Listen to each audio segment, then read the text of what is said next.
It's an honor, first of all, to be here. I think you may have noticed a pattern, though. I got to get this out front. So Governor Hunt gets up every morning and looks at the medal that he got 7 years ago.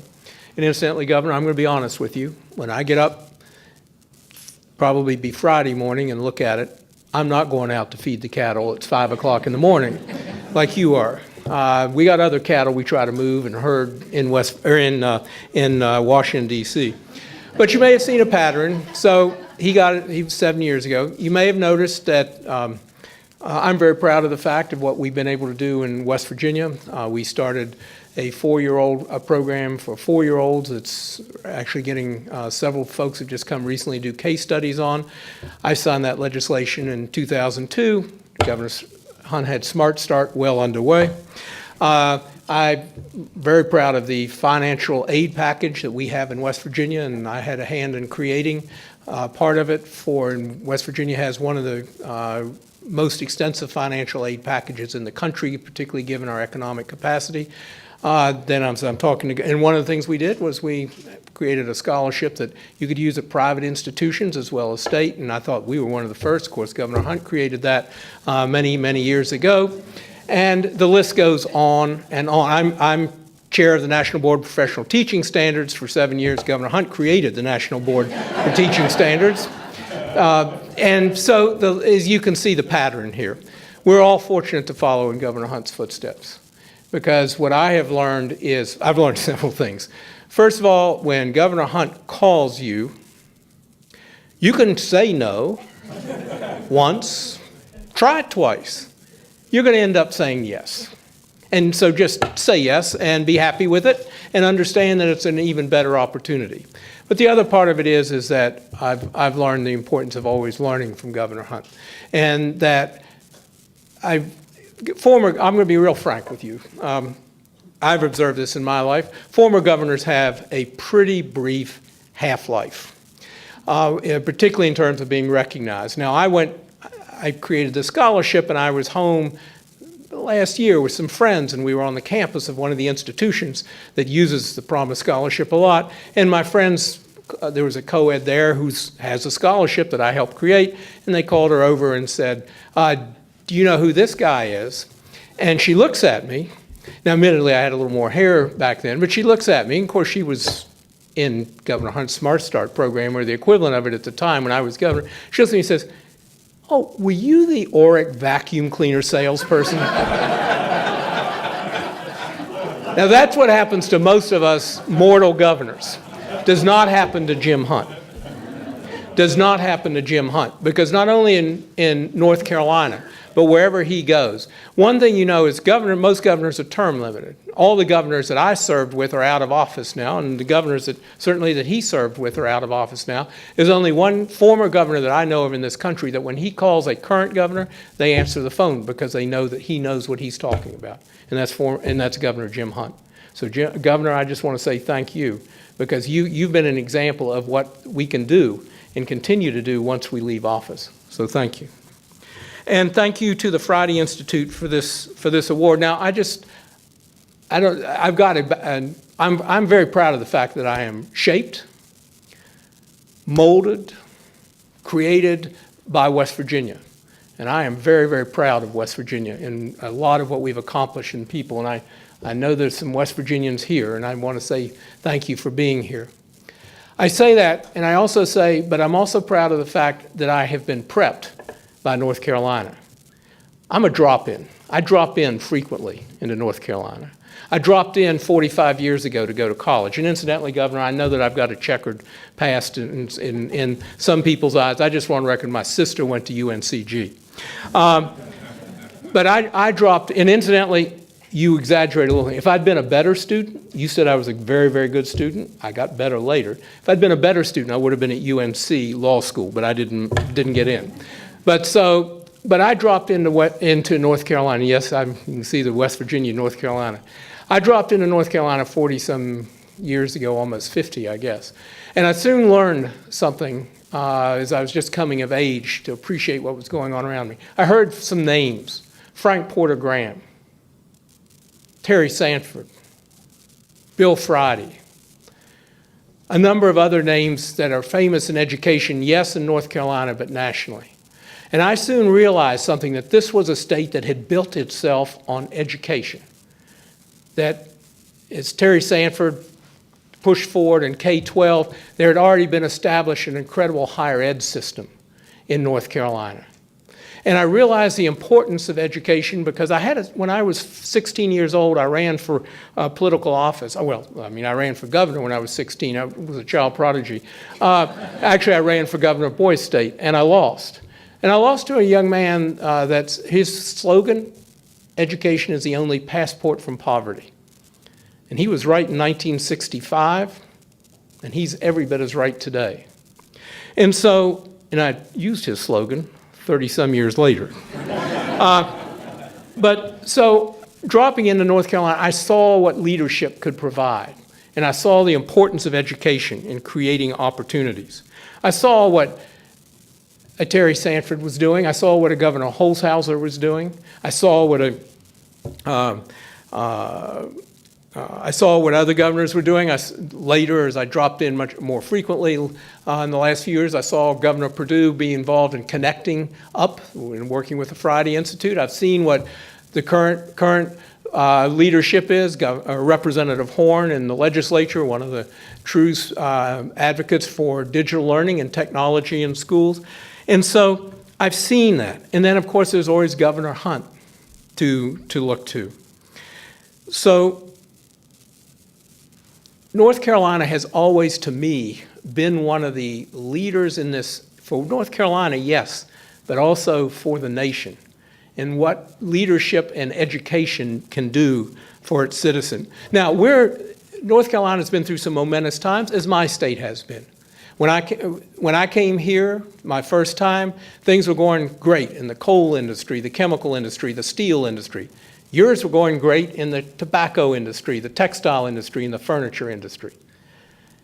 And today, of course, we've all been through massive shifts. Some of those still exist, but they don't exist in the numbers they do, and now you have to have a much higher skill level to work in them. And so shifts have occurred all along the way.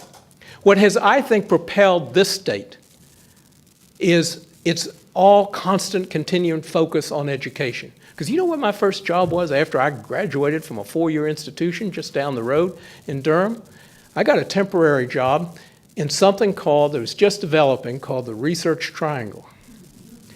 And my job was, incidentally, I learned the power of higher education because I went out there and I was stamping out, there weren't many companies out there at that time. This is 1970, 71. And I'm stamping out circuit boards, first early circuit boards. And I sit there and I'm making, it was minimum wage was $1.50. And so when I got my check, I looked around and I checked with the worker next to me, and there were a couple hundred of us, and most of them made $1.50. I got $1.65. And I said, why did I get 15 cents more an hour? They said, you have a 4-year degree. But what that early circuit board manufacturer, which then turned into SAS, GSK, Lenovo, you name it, IBM, you name it. That's what propelled, and what is it that drew them here? Yes, it was basically an education system, a higher ed system that was creating incredible minds, and in an education system that was supporting it. So these are momentous days again.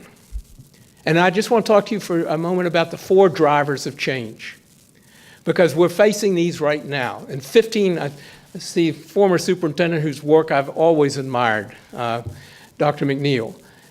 He knows that he and his 15,000 colleagues across the country face decisions have to be made in the next couple of years. Actually, I would suggest to you in the next year or two. Here they are. First of all, every state has now enacted much higher standards and academic expectations. Whatever you call them, Common Core, standards, college and career ready, every state in the union has adopted some set of college and career ready standards. That's all within the last 5 years. And incidentally, what's the expectation? That they be applied to all students. Not the 10 or 15% of us in 1965 that we're able to get this, but to all students. And incidentally, our businesses and our workplaces now, and not just our workplace, our society is demanding not just that you know, that you memorize some things, that actually they tell you not to. What they want us to do is, our students to be able to do is to have core academic knowledge and join that with the ability to think critically and creatively, to create, to work together in teams, to be able to solve problems, and to be masters of your own learning, because the one thing that's certain is you're going to have to learn how to learn. You know, the child that's sitting in a classroom right now, 65% of the jobs that they'll be working in, we don't know what they are, but they're going to be there. And so preparing those students, I've heard a fascinating statistic the other day. A student that's a freshman in college right now was born the year Google was created. And what that means then is they have grown up not trying to memorize everything, but they've grown up in an era of searching for information. And how do they search for it and how do they apply it? That's what we need to, it's what our educational system does. So, higher standards and expectations. Number 2, constrained budgets. Anybody flush around here? I haven't noticed it for a while in almost any state or the nation. And so, classic innovation situation, higher demand for much greater results and less money to do it with. Third factor, equally important, changing role of teaching, not diminishing the role of teaching. The teacher's role is enhanced even more. I'm so fortunate to be with Peggy Brookins, the CEO of the National Board of Professional Teaching Standards, which Governor Hunt created, and which North Carolina, I might add, has the highest number of national board certified teachers. But the changing role of teaching. And how is it that we help our give our teachers, listen to our teachers, number 1. Number 2, give them what they need to meet all these challenges. And third, help them define the profession, their profession. And the fourth one, and the game changer, and why the Friday Institute, not me, the Friday Institute is so important, is the changing role of technology, educational technology, which is now interactive, sophisticated, much more so, come a long way since that Newton, haven't we? Sophisticated, and I might add price points are dropping. And so that mobile device, that tablet, that whatever, that was unthinkable to a district or school budget just a few years ago, now is the price of a textbook. But this isn't just about, but that's the critical point. You can't just layer a Chromebook on top of a textbook and say, voila, we got technology. This is about planning what you do. And this is about a new era in education, an exciting era to me. It's enhancing the role of teaching. Teachers are going to have the tools they need to truly individualize and personalize education. But it's about planning to do it right. We have a mantra that we've developed at the Alliance and with Future Ready Initiative, which is plan before you purchase, don't purchase, and then plan. And what that means is, and that's why North Carolina, once again, providing that leadership. I look around and I see the leaders in so many different areas of technology, whether it's talking about the software that SAS and Friday Institute have worked to develop a digital dashboard, whether you're talking about interactive learning, whether you're talking about the data systems that enable a teacher through the dashboard to personalize and identify each student's strengths and challenges, whether you're talking about the one-to-one device and what's the best one to use it, whether you're talking about a number of different of technology innovations, but how it's all integrated to truly create that learning experience. That's so important. And what is at the center of all of this? It's not about the technology. It's not even about the adult. At the center is the student-centered learning. What is it that student needs? And then let's plan around it. That's what Future Ready Schools is about. And thank you to the Friday Institute and to Glenn for stepping up. We had the privilege at the Alliance for Excellent Education of working with the Friday Institute early on in a planning to help school districts across the country plan. Friday Institute, of course, brought the experience they developed here in North Carolina. And so we had that of helping school districts plan how to use technology and plan in a systematic way. And when the U.S. Department of Education came to us and said, we would like for you to coordinate the Future Ready Schools Initiative, hold 12 regional summits across the country, develop the planning process. Incidentally, let me just tell you, when they say we want you to coordinate, translation, we want you to do this, and we're not giving you any federal dollars. But that's okay, because it was an amazing opportunity. And so whom is it that we called on first when we had this opportunity? It was the Friday Institute. And where was the first of 12? Actually, it turned into 13 regional summits across the country, reaching 462 different school districts, totaling 6 million, almost 6 million students. Where was that first one held? In this room. 2 days.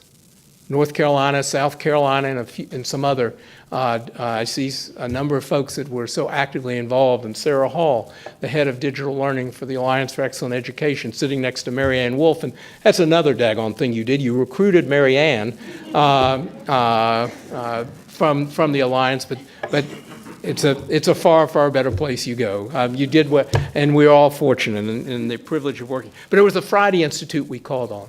It was a Friday Institute that was at every one of the 13 summits. It was a Friday Institute that helped put together the program. It's a Friday Institute that has developed the MOOC for educators that has now gone through several iterations and reaches thousands. It's the Friday Institute that if you've got a technology or innovation issue or about learning, it's the Friday Institute that you call.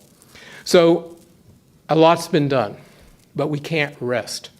You remember those 4 drivers. Well, they're driving us faster and faster to make these decisions, to help with the planning, to make sure that we're able to reach every child with the kind of education that's so critical. We have to meet students where they are. And with technology and the innovations that are developed here and pioneered here and piloted here, we can. And then finally, it's about listening so much to the teachers and hearing what they have to say. So this is a very meaningful, and I have to tell you, emotional moment to be in North Carolina, to be receiving an award that I'm looking at people whose names I have been reading and known. I don't know everyone personally. I do have the privilege of having, of course, Governor Hunt. I have one person who tells me what to do officially. That's Linda Darling-Hammond, who's on my board of directors, and then Governor Hunt, whom I just call in and check in to find out what to do. But to be with this group, and then also to be with the Friday Institute, because I want to come back to where I started, which is always a good place for a former politician to end. I want to come back to where I started, and that is the importance of the Friday Institute and the leadership that this state of North Carolina has provided. Yes, you've provided it to generations of students in North Carolina, and a number of us who came to take advantage of it. Incidentally, when we come to take advantage of it, we usually pay you back, because there is not a time that goes by, a month that goes by, that I'm not talking about what is happening in North Carolina in some way, or where one can benefit, or where one can grow. The Hunt Institute, I've never seen an organization that has brought more governors and more future leaders of this nation to North Carolina to understand better what's happening in North Carolina and to take it back and implement it where they live than the Hunt Institute. And so North Carolina has always been the leader, and so to me, to one of the leaders in this country. And so to receive this award from one of the leading institutes in North Carolina is incredibly meaningful. So I want to thank North Carolina and the people of North Carolina for what you have done over the many years to make this possible. I want to thank the Friday Institute for the opportunities to partner so often and for what you provide. And finally, I want to thank all of you, including the Friday Institute once again. I want to thank all of you for what you have done. I also want to thank you for what you're going to do. Thank you very, very much for this privilege. The opportunity to have so many of you here, but I thought it would be great to have all of our former recipients present to join me with this great honor, Governor Wise, of presenting you with the Friday Medal for Educational Innovation for 2015, and welcome to this esteemed club.